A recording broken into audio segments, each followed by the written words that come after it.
شروع کرنے کا گرین سگنل دے دیا ہے۔ عمر ایوب خان کو وزارت عظمیٰ کے لیے پی ٹی آئی کا امیدوار نامزد کیا ہے۔ تو یہ دیر آیت درست آیت، بلکہ بہت ہی درست آیت کہ پی ٹی آئی نے پارلیمانی سیاست اور حکومت میں ممکنہ واپسی کے لیے سیاسی دانشمندی کا مظاہرہ کیا ہے۔ آج ایک عرصے بعد بانی پی ٹی آئی نے سیاسی قوتوں سے مذاکرات کا عندیہ دیا۔ پی ٹی آئی نے پارلیمانی اور جمہوری جدوجہد کی بات کی، لیکن مسلم لیگ نون اور پیپلز پارٹی کے ساتھ اقتدار میں حصہ داری اکثر مسترد کر دی۔ آج اڈیالہ جیل میں عمران خان سے ملاقات کے بعد اسپیکر قومی اسمبلی اسد قیصر نے میڈیا کو بتایا کہ عمران خان نے انہیں تمام سیاسی جماعتوں سے بات کرنے کا ٹاسک دیا ہے۔ اسد قیصر کا کہنا تھا کہ J U I, B N P, A N P, Jamaat Islami اور الیکشن میں دھاندلی کے خلاف احتجاج کرنے والی تمام جماعتوں سے وہ خود بات کریں گے۔ آج کی سب سے اہم بات یہ رہی کہ انہوں نے بتایا کہ عمران خان نے ان سے کہا ہے اور اس کا فیصلہ کیا ہے کہ کسی بھی صورت میں پی ٹی آئی اسمبلی سے استعفیٰ نہیں دے گی، اسمبلی میں بیٹھے گی اور اسمبلی میں بیٹھ کے پارلیمانی جدوجہد کرے گی اور پرامن احتجاج کرے گی۔ اب پی ٹی آئی نے مبینہ دھاندلی کے خلاف ہفتہ 17 فروری کو ملک بھر میں احتجاج کا فیصلہ کیا ہے، جبکہ الیکشن کے بعد آج پی ٹی آئی نے جے یو آئی سے پہلے باضابطہ رابطے کا اعلان کیا۔ بیرسٹر گوہر خان، اسد قیصر، بیرسٹر محمد علی سیف اور عقلزادہ حسن پر مشتمل پی ٹی آئی کا وفد آج مولانا فضل الرحمان سے ملاقات کرے گا۔ آج کے پی اسمبلی میں مخصوص نشستیں حاصل کرنے کے لیے پرویز خٹک کی پی ٹی آئی پارلیمنٹیرین سے بھی پی ٹی آئی کی بات چیت ہو رہی ہے۔ اہم بات ہے کہ اگرچہ پرسوں چودھری شجاعت کی رہائش گاہ پر آصف زرداری نے پی ٹی آئی سے مفاہمت کی بات کی تھی اور شہباز شریف نے میثاق معیشت کو دہرایا تھا، لیکن آج اڈیالہ جیل کے باہر میڈیا سے گفتگو میں بیرسٹر گوہر خان نے کہا کہ P T I Peoples Party Noon League یا ایم کیو ایم کے ساتھ پاور شیئرنگ نہیں کرے گی۔ بیرسٹر گوہر نے کے پی کے ساتھ وفاق و پنجاب میں بھی پی ٹی آئی کی حکومت سازی کا خاکہ پیش کیا اور پی ٹی آئی کے نامزد امیدواروں کے نام بتائے۔ شاید اتفاق کی بات ہے کہ پی ٹی آئی نے آج چیف منسٹر پنجاب کے لیے میاں اسلم اقبال کو نامزد کیا اور آج ہی لاہور میں انسداد دہشت گردی کی عدالت نے 9 مئی کے مقدمات میں میاں اسلم اقبال سمیت 9 ملزمان کو اشتہاری قرار دے کر ان کی جائیدادیں ضبط کرنے کا حکم دیا۔ 2 روز پہلے کے پی میں وزارت اعلیٰ کے علی امین گناپور کا نام سامنے آیا تھا۔ آج ان کے وارنٹی گرفتاری جاری ہوئے اور ان کے خلاف برسوں پرانے کیسز کا پٹارا بھی کھل گیا۔ آج پی ٹی آئی کے وکلاء جنہوں نے ملاقات کی عمران خان کے ساتھ اور یہ پالیسی فیصلے سامنے آئے اس میں موجود تھے۔ بیرسٹر محمد علی سیف جو اس وقت پی ٹی آئی کے ترجمان بھی ہے ہمارے ساتھ اس وقت موجود ہیں۔ بہت بہت شکریہ بیرسٹر محمد علی سیف صاحب۔ یہ بتائیے گا کہ اس میں کوئی ایمبیگوٹی نہیں تھی خان صاحب کے پاس کہ ہمیں اب کوئی اسمبلی سے استعفیٰ نہیں دینا ہے، ہم نے اسمبلی کے اندر رہنا ہے اور بھرپور طریقے سے اس پارلیمانی جمہوریت کا ساتھ دینا ہے، ساتھ چلنا ہے، لیکن ہم احتجاج کریں گے but at the same time وہ پرامن احتجاج ہوگا۔ کوئی ایمبیگوٹی نہیں تھی خان صاحب کے ذہن میں اس حوالے سے؟ جی کامران صاحب، بالکل خان صاحب نے بڑی دو ٹوک اور واضح اور واشگاف الفاظ میں اس بات کا اعلان کرنے کا کہا اور کہا کہ آپ میڈیا کو بتائیں کہ ہم نمبر 1 تو پاکستان مسلم لیگ نون، ایم کیو ایم اور پاکستان پیپلز پارٹی کے ساتھ کسی قسم کا اشتراک یا تعاون نہیں کریں گے اقتدار اور حکومت سازی کے عمل میں۔ اس کے علاوہ ہم اپوزیشن میں بیٹھیں گے، فعال اور بھرپور اور متحرک اپوزیشن کا کردار ادا کریں گے اور انتخابات میں جو بڑے پیمانے پر منظم انداز میں دھاندلی کی گئی ہے اور پاکستان تحریک انصاف کو جیتی ہوئی سیٹیں ہروا کر اپنے حق سے محروم کیا گیا ہے اور عوام کے ووٹ کا جو امانت تھی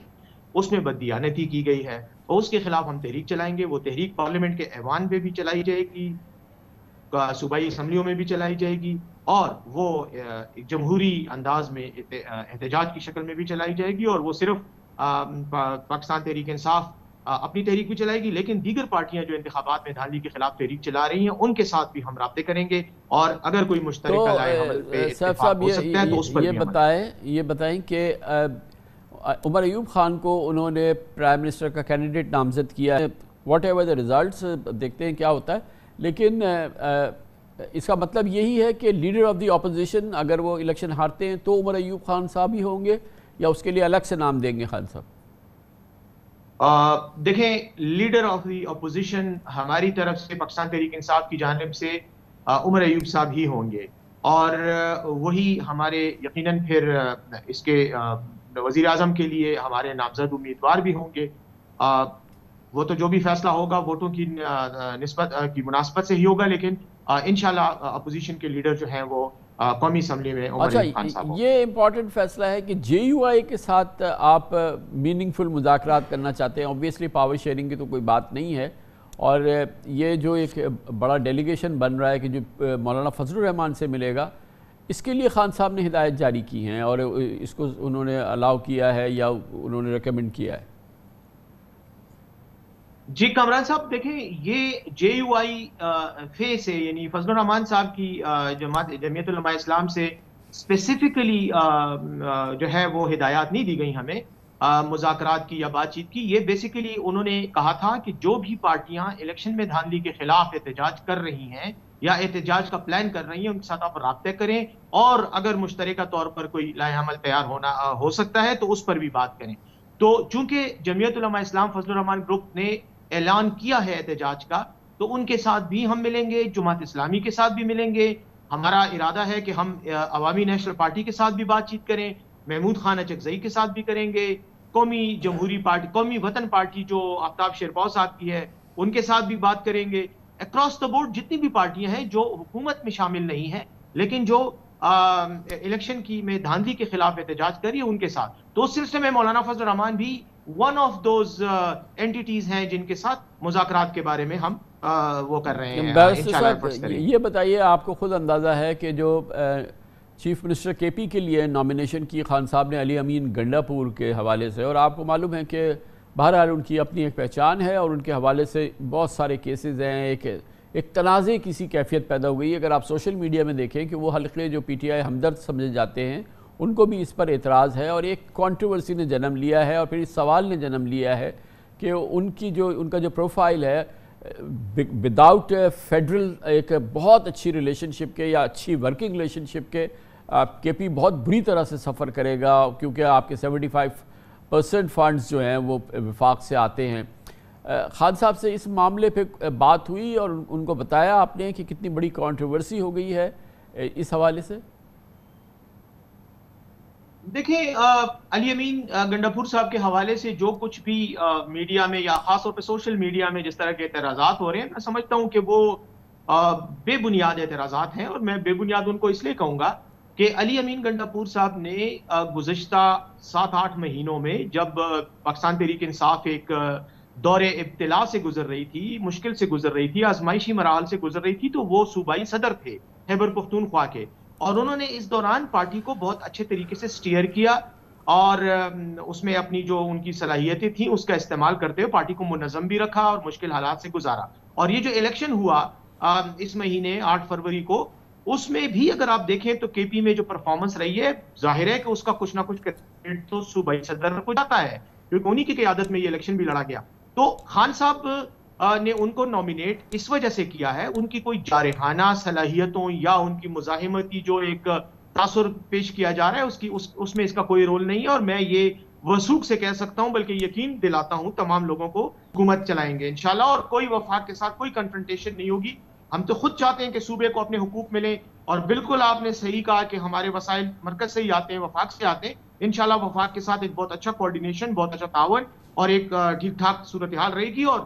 میں سمجھتا ہوں یہ سب چیزیں بالکل بے بنیاد ہیں کہ وہ کوئی جارحانہ انداز ہوگا اور وہ ہم کوئی کنفرنٹیشن کی سیاست کرنے۔ لیکن کیا آپ کے لائرز اور آپ خود جو ہیں خود اس کمیونٹی سے تعلق رکھتے ہیں، آپ کے پاس کیا اس کا حکمت کیا ہے، کیا حکمت عملی ہے کہ چاہے علی امین گنڈاپور ہوں، چاہے اسلم اقبال ہوں، چاہے عمر ایوب ہوں، جو آپ کے مین اس وقت جن کو نامزد کیا گیا ہے مین پوزیشنز کے لیے، یہ سب مفرور بھی ہیں، ان پہ کیسز بھی ہیں، ان کے وارنٹس بھی ہیں، ان کی ساری سچویشن ہے بہت ہی ڈیفیکلٹ، ایک یہ معاملات میں گھرے ہوئے ہیں، اس کا لیگل وے آؤٹ کیا ہوگا؟ جی دیکھیں، جہاں تک ان تعلق ہے، ان تمام رہنماؤں کے خلاف یقیناً مقدمات ہیں، لیکن ان مقدمات کے لیے عدالتیں موجود ہیں، اور